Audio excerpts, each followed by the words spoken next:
Hello, good morning. Welcome to this Dawn Busters Taste Challenge. Dawn, yeah, well, it looks like it's still dark out there at 6:25 a.m. Central Daylight Time. I hate daylight savings time. I know I've only said that about 70 times before. Well, I didn't sleep that well last night. I had trouble going to sleep. Why? Because of daylight savings time. Secondly, I was sleeping, finally got to sleeping in. I think it was Michael Komarov sent me a text message about the hangout last night. And I was like, oh, I'm sleeping. Okay, all right. I go to sleep early. You go to sleep late. I'm not talking about you in particular, Michael. I'm talking about just people. And I've actually had people tell me, well, you go to sleep too early. I'm going to use that same logic against those people. And when I'm up at 2:45, I'm going to call them on the phone and say, what's up? What are you doing calling me? I'm sleeping. I'm going to say, well, you sleep too late. I don't think they're going to go along with that. But I think I'm going to work under the assumption that everybody should be able to sleep whenever they want. All right. But anyway, and that is the reason I don't call people at night, especially people that I know have to go to work early and they go to sleep early. But that's just a consideration, an example of being considerate. I don't call people at lunchtime. Well, they're probably eating lunch. After, they're probably taking a nap. So you want to have a sense of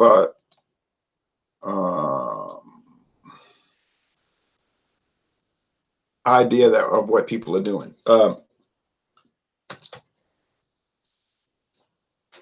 Anyway, and the night before, John and Neely woke me up about the same issue. And I was like, I didn't respond because you woke me up. So that's the message. If it's night, make it right. And don't contact me. All right. Now, well, I have Old Forester. And this is from 1870. No, not this bottle. This bottle is from like 2013. It's older. Mathern's always gets these deals, kind of like Savannah Discount and Discount Depot does. And so plastic, I know, but it's 375 milliliters, and it was selling it for $9.99. And I calculated the price, and that was a good discount for what you would normally pay. So, okay, I bought it. I mean, it was an extraordinary discount, like what I'm going to show you next, but it was a good discount. So, oops.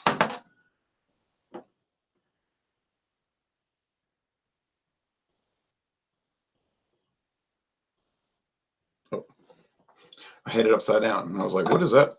What are those letters? All right, OF, Old Forester. You say, where do they distill it and age it? Out in an old forest. I don't know that. All right. Virginia Black is back for another taste challenge. This oddball item. Look at the foil. Look at the shiny foil. All right. Introduced in 2016. Aged for only 2 years. Well, there's a little more to that. The youngest bourbon in here is 2 years old. You got to go with the youngest. You got to give an age statement for the youngest. Nah, it's not really a plastic cap.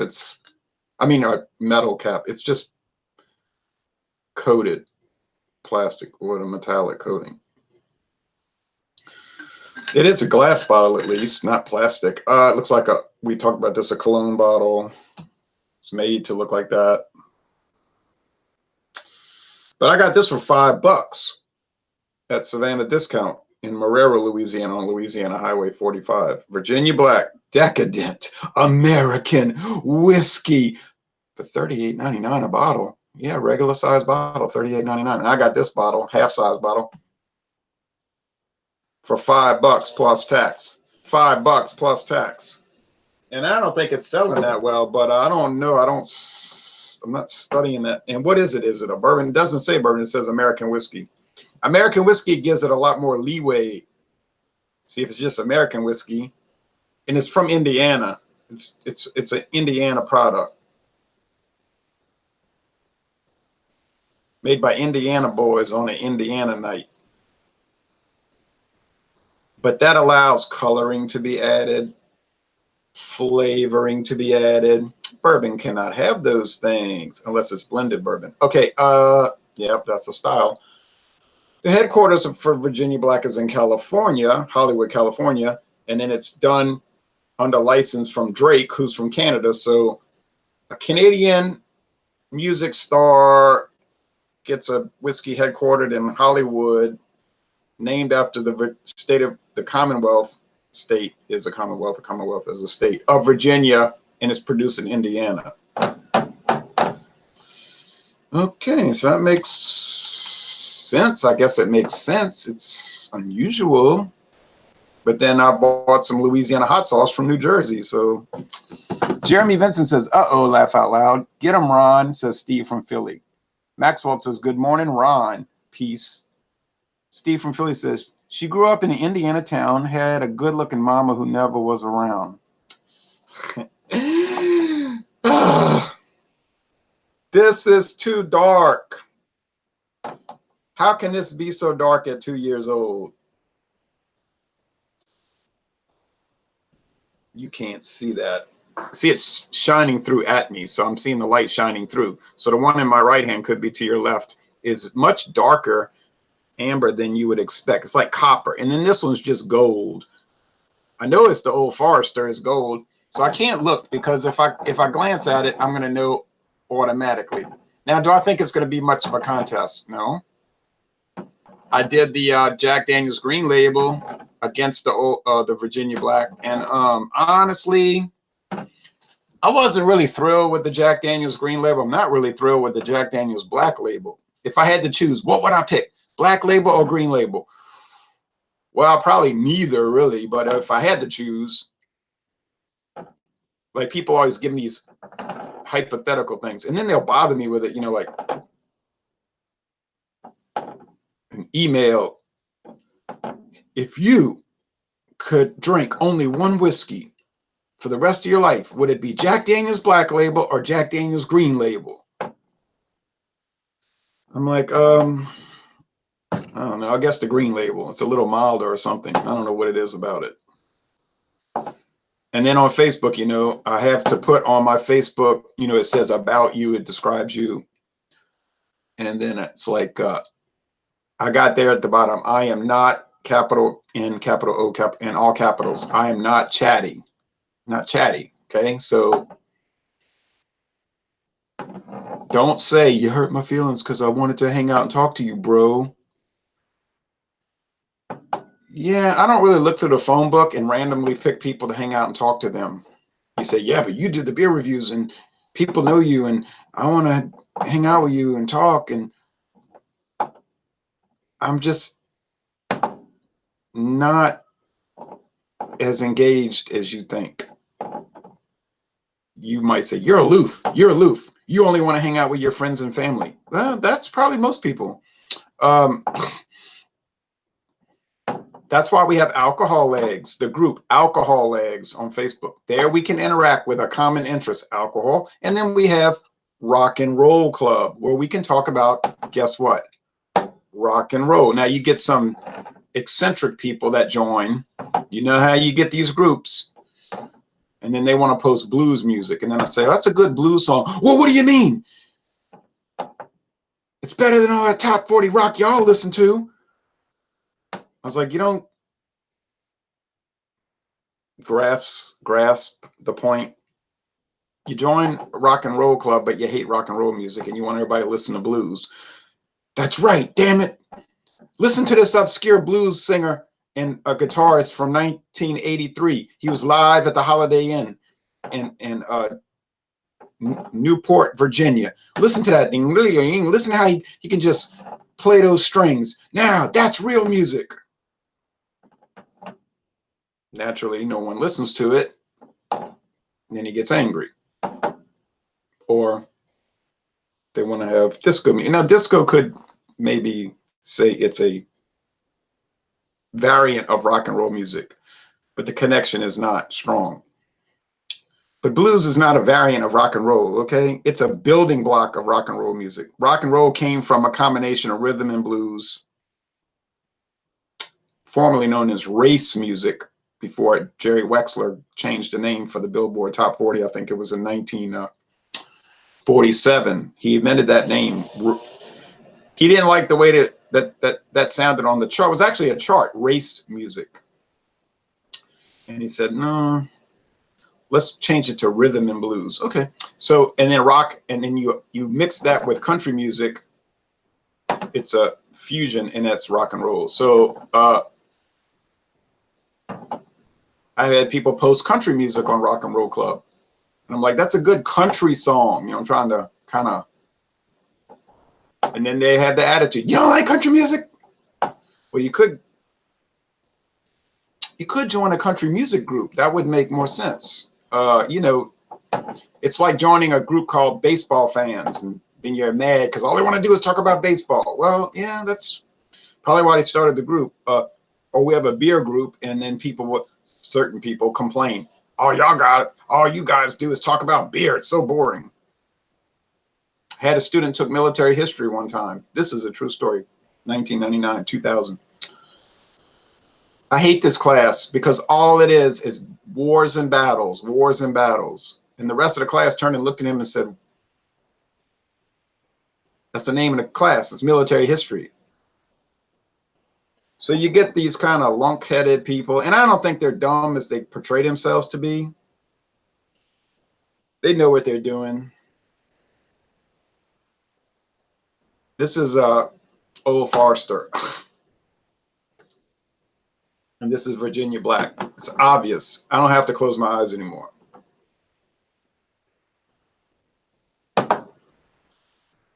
It's so obvious in the aroma because Old Forester is the traditional Kentucky straight bourbon whiskey.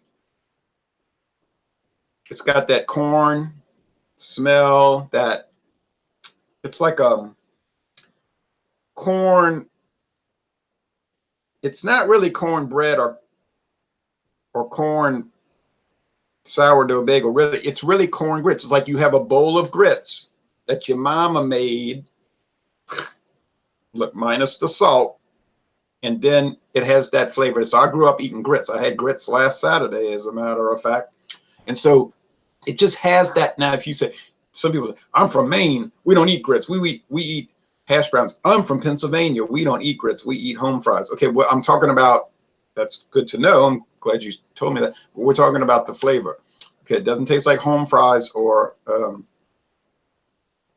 hash brown. I'm not against those things. I enjoy that. Okay.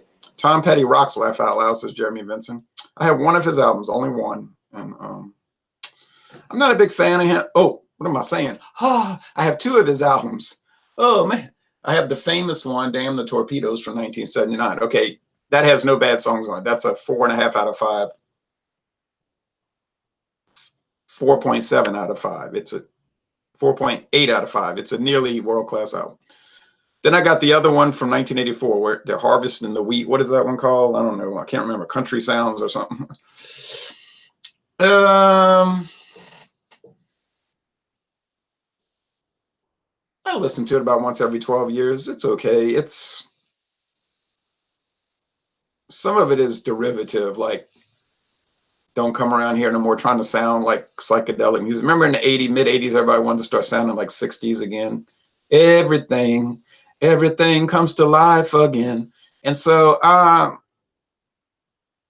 that was enough Tom Petty for me.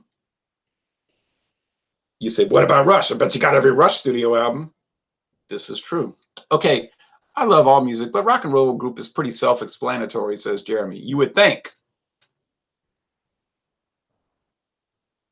But the concept escapes some of the members.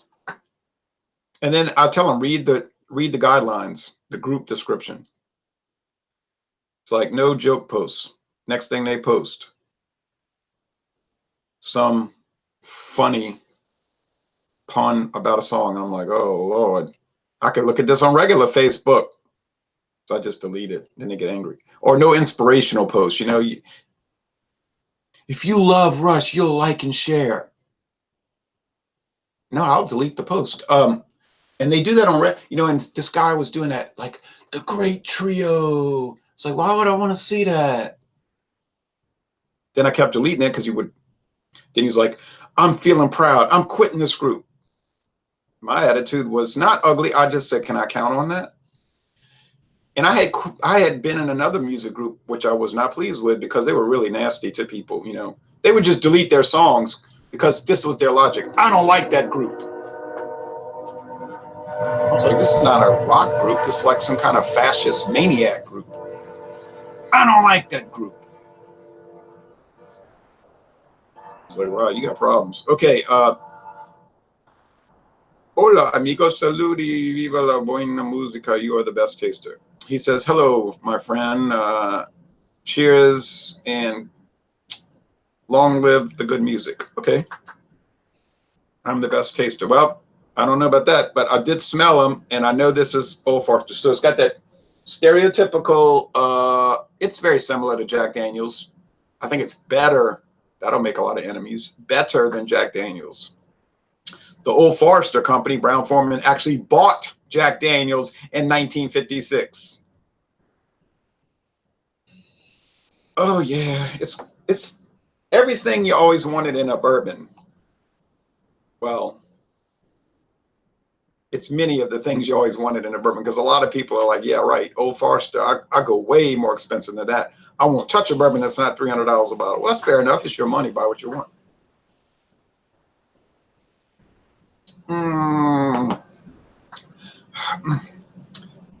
M. Dan says, hey, Ronald Love from New Zealand. Love the channel. Thank you, and God bless you in New Zealand. I'm sorry for this terrible tragedy of people getting murdered. Now, of course, you got politicians or political activists that don't look at this as a tragedy. They look at it as an opportunity. You know how that works. Anytime there's a mass shooting, most of the world's crying like, oh, this is terrible. But then you got the schemers, the political ones. They're going, mwah, oh, goody. More chance to control people. More chance to set up government control over your life. And then they'll get on there with all their fake emotion, we've got to stop this. If we could only violate your personal liberty, we could stop this. If you would only sacrifice your rights to the government, the people that drop atom bombs on civilian populations and kill 60,000 people in one shot. If you could only do that, you'd be safer. Yeah, sure. Steve from Philly says, do you smoke cigars? No, I puff on them. People just take it from what they want, eh? That's right. But remember, they know what they want.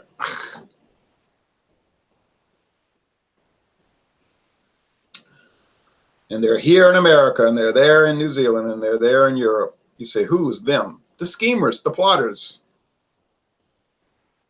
The power hungry, the mad, the power mad. You see, you can pick up that personality type even on like I was talking about on Facebook.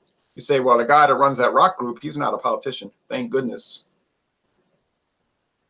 But it's the same type of personality, control, domination. And you get this in the political world. You say, well, politics attracts public servants. Politics attracts the lowest character, actually, people who want to use your money to gain power for themselves.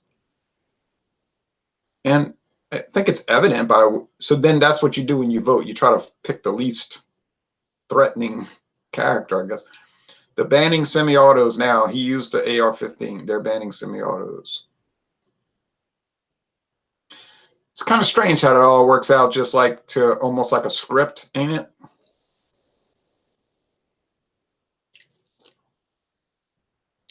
You would almost think a person would say, you know what I'm going to do? I'm going to start acting like a certain personality type with certain political views. I'm going to do an act for a year, and I'm going to write all kind of crazy lunatic stuff. And then I'm going to carry out this terrible act that'll fit the screenplay to perfection. And then It'll benefit the people who wanted it to happen in the first place. So you always have to ask who benefits from it. Who benefits? Who benefits? Who benefits? If it works in concert, then you might start to believe that it is in concert. We don't know. The future, the president in the past walked into a bar, things got a little tense. Yeah.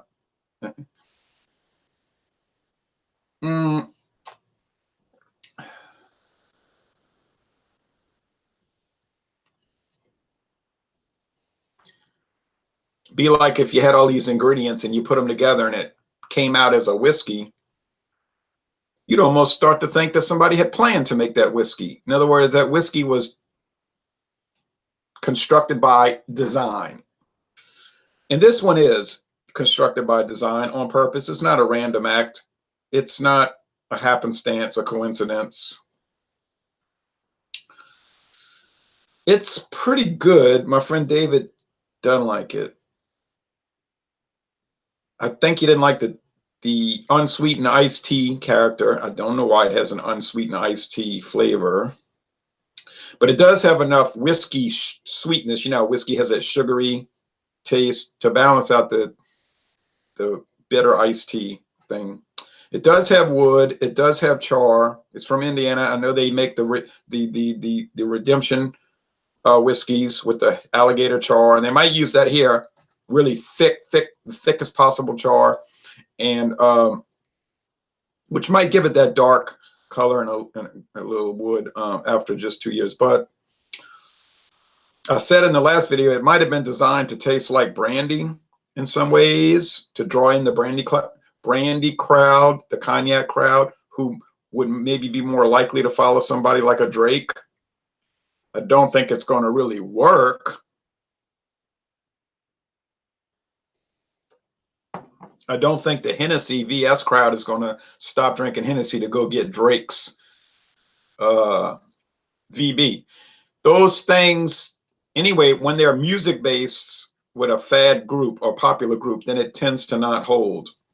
Iron Maiden beer, yeah, because that band is venerable. They've been around since 1976, been making albums since 1980, so there's more possibility that you have a core group they're just going to follow whatever, you know, it doesn't matter what they do, and they're going to buy it, and they might buy the liquor based on it. What's the time in America? It's 12:46 at night here. Yeah, it's 6:47 a.m. here in the middle part of the United States. 6:47 a.m. Daylight's coming, but very slowly. It's very cloudy. It's been raining all day. It's been raining incessantly pretty much for months. The Mississippi River's high, about to go over the banks. They're trying to drain it down through a safety valve. It's getting kind of scary. We're under a flood alert here. I think they do that so that if the Mississippi River levee bursts open, they can cover themselves and say, well, we gave a warning. There really isn't much else they can do, because they ain't going to be able to stop it. Once it starts to give way, it's over.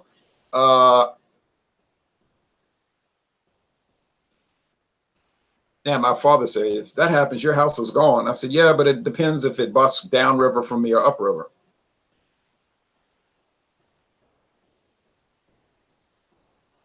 It would be very bad, regardless. But that's another video rant about levees. Time to build the ark. Yeah. Yes, we've been getting a rain. Getting a rain. He means getting rain for months. Okay, so what's better? Well, it's hard to say, because it's really, in some ways, I shouldn't have done this taste challenge, because it's really not style to style.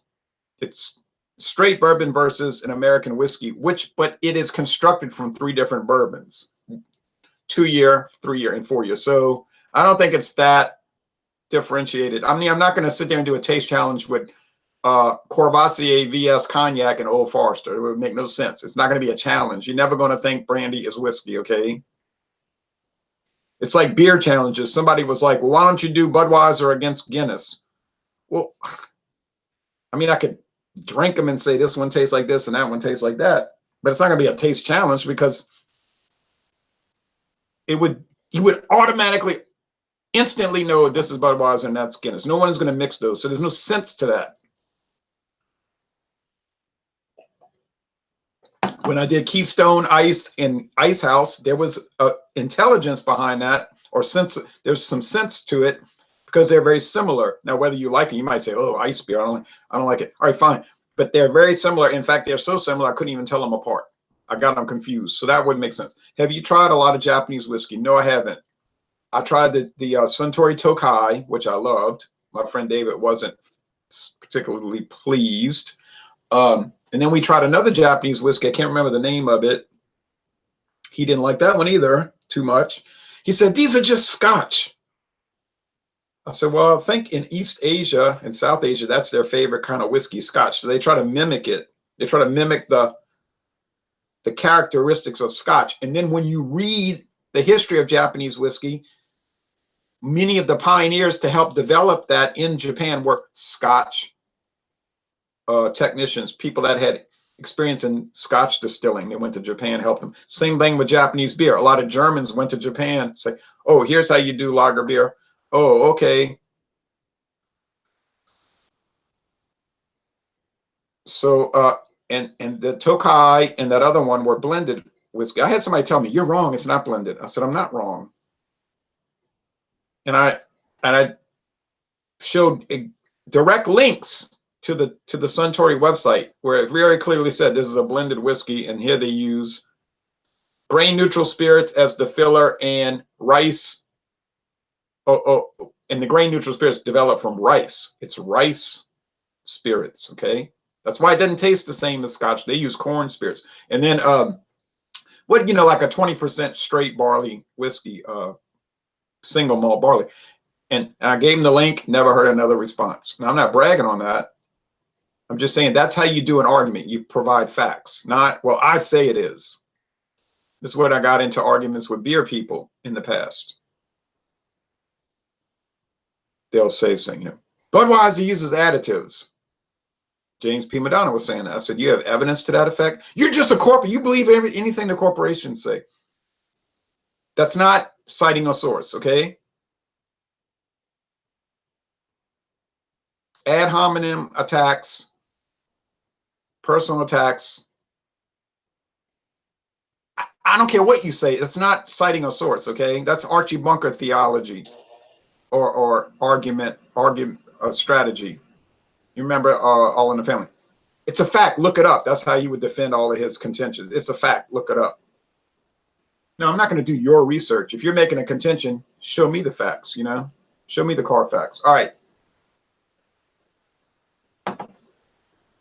I say that this is a straight Kentucky whiskey with no age statement. How can I do that? How can I say that? Well, I have evidence. This is primary evidence, okay? This is not some, oh, you look it up. Everybody knows that. I've had other people tell me that. Everybody knows that. Like Tom the Beer Whisperer telling me, oh, Coors is a racist company. I said, I never heard that in my life. Coors is a racist company. Where do you get this idea? He said, everybody knows that. Look it up. I said, nah. That's Archie Bunker argument. I told him that. I said, that's what Archie Bunker would say. He had no response. Well, I mean, I'm not saying that to pick on him or anything. I'm just saying that's a common thing that you run across in the beer world. And I had that in Alcohol Legs. Somebody was saying blah, blah, blah about a beer. I said, oh, man, I'd love to read your information about it.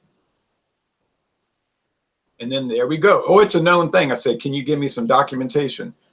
And then he started getting agitated. I was like, okay. Off topic, says Adam Kennedy. Have you had Crown Royal Peach yet? If so, your thoughts. I've barely ever had Crown Royal. Maybe 2 ounces of Crown Royal in my life.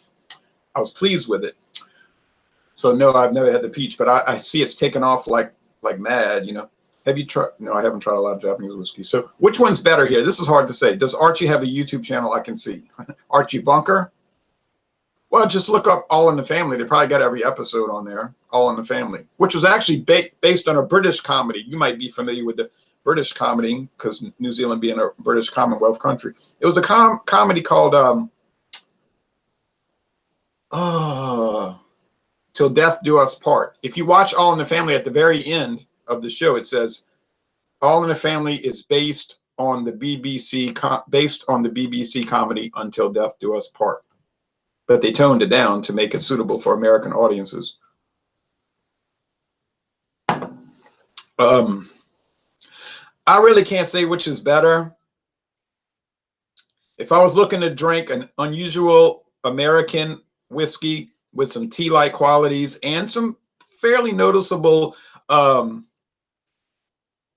barrel char and the rock candy, I talked about rock candy. I would recommend Virginia Black. I don't know if it's not worth $38.99 a bottle, but for $10 for two, $3.75, it's well worth it. That was a great value. Yeah, oh yeah, I have in mind to drink it. Old Forester. What I so this is a tie. You understand? This is a tie.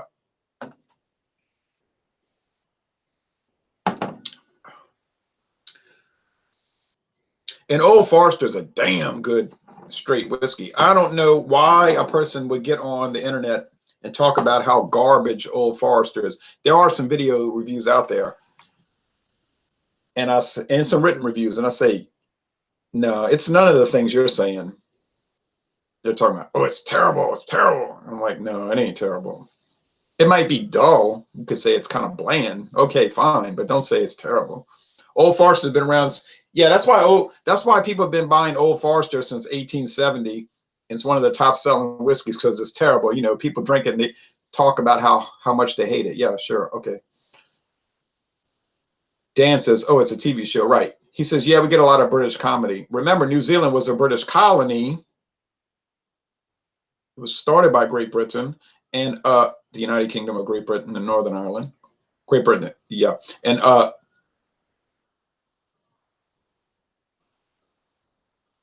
And New Zealand in 1907 became a dominion, which means a self-governing colony with their own parliament, their own governor general, making their own decisions with just like British oversight, but not really any real oversight, but still a colony.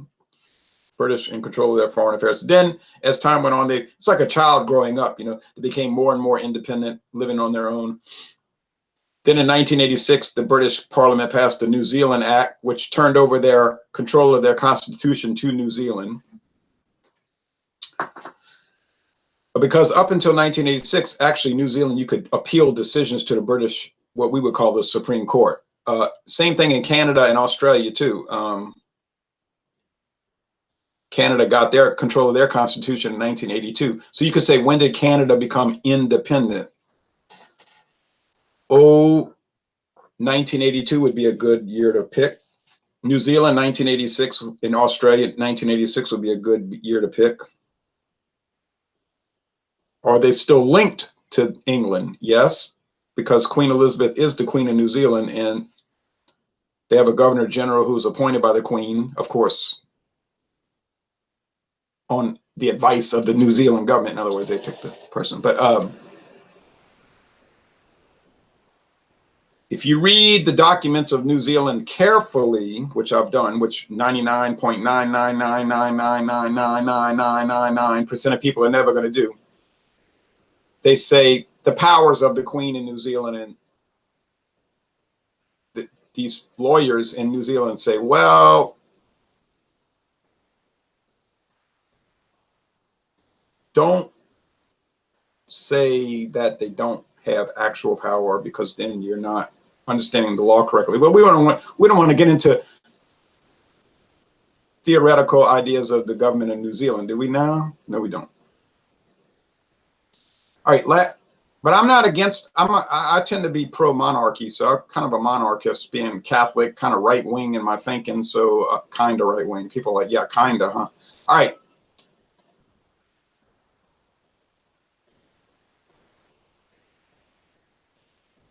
Steve from Philly says, take a stand, Ron. What is this hogwash? I can't take a stand because it's a tie. I mean, they both taste fine. And my favorite British show was Last of the Summer Wine and Mrs. Brown's Boys. I never heard of that. Father Ted was the best. Yes, I agree in Faulty Towers. Now, I like Faulty Towers. That's my jam. Yeah. Would you like a rat with that? Oh, John Cleese. Well, and he tells his wife, whatever you wish, my little nest of vipers. Nice one, Jeremy. How many nines? A lot. All right, so this was a fun taste challenge. Wasn't particularly challenging. I didn't think it would be. Mitchell Livingston says, my favorite drink. Oh, I don't have a favorite drink. I could never pin that down. No. I have maybe my favorite top 1,000 drinks. Okay, so tomorrow I intend to do Virginia Black versus Old Crow. No, it won't be much of a challenge. And I don't think it'll be that big. Like, what would I prefer, Old Crow or Virginia Black? Well, actually, I'd prefer Old Crow because it's way cheaper.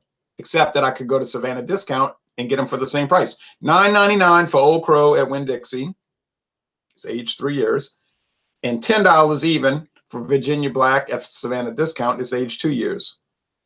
The flavor is comparable in the sense that they're both good. Now, they're not the same. They don't have the same flavor. Okay, so I'll save a penny and buy Old Crow.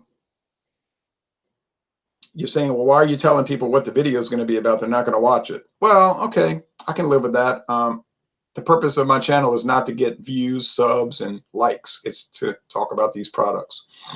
So if you don't want to watch it, then you shouldn't. Favorite drink? Oh, yeah. Orange soda. Yeah, sure. M. Dan says, what's your favorite American comedy? It's Always Sunny in Philadelphia is great. My favorite American comedy?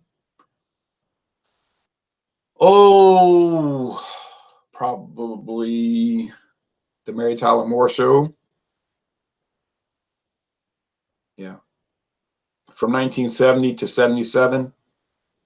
Yeah, that was like the perfect show. But I have problems with it. They used to try to inject some political stuff in there. What do you expect? Mary Tyler Moore was married to Grant Tinker.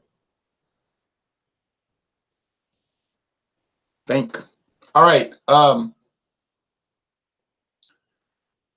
But that aside, it was great. And then a good thing about Mary Tyler Moore, when they could see that it was losing momentum and they had run out of ideas, they just killed it.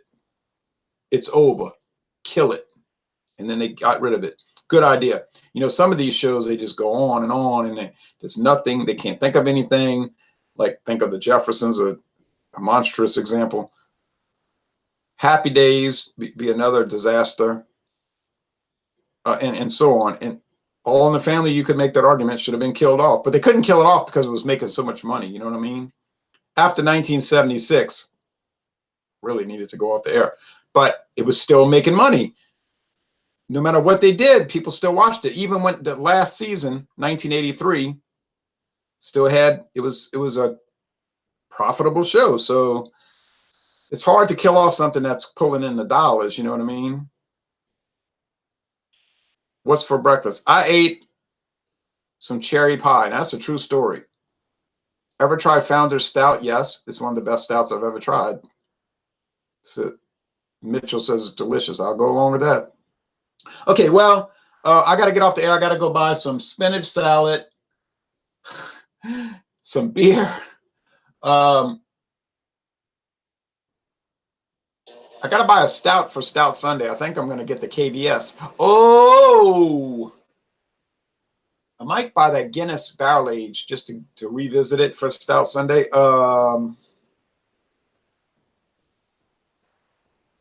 There's something else I got to buy. That's why I make a list. Oh, baby, says Mitchell. I'm going to do a solo review, a recorded review, not a live hangout, a recorded review of Get Ready for This. This is serious now. This is no joke. Now we're getting serious. Enough of that All in the Family. Bacardi 8-year age. The Ocho, what is it called? Something 8, the Grand 8. That's $30 a bottle. $30 a bottle. It's aged 8 years in white oak barrels in Puerto Rico. And I got it for $17.50. Let's think. I didn't say that wrong. It's $30 a bottle, and I got it for $17.50 a bottle with a wooden case and a glass front and a humidor on the top, which snaps a display case. Beautiful item. This is not a joke. You will see the review of Bacardi Gold. Fabulous item. Cheap, you know, $12.99. Fabulous item. The Bacardi 8-year age. And then coming up, the 10-year. The Grand Reserva Diaz. I mean, it's $40 a bottle everywhere. I checked 10 stores, 30, 40 bucks a bottle everywhere, 40 bucks a bottle. I got it for $17.50 with the case. This is not a lie. Love the live stream, dude. Great meeting you. All the best. Thank you, Dan, and I appreciate you watching. Mitchell Livingston says Bacardi is hot. When he says it's hot, I don't mean he thinks it's a hot selling item, which it is, one of the #1 selling rums on the planet, in the world, in the world. He means it's hot. In other words, it's boozy. Might be boozy, but I like it.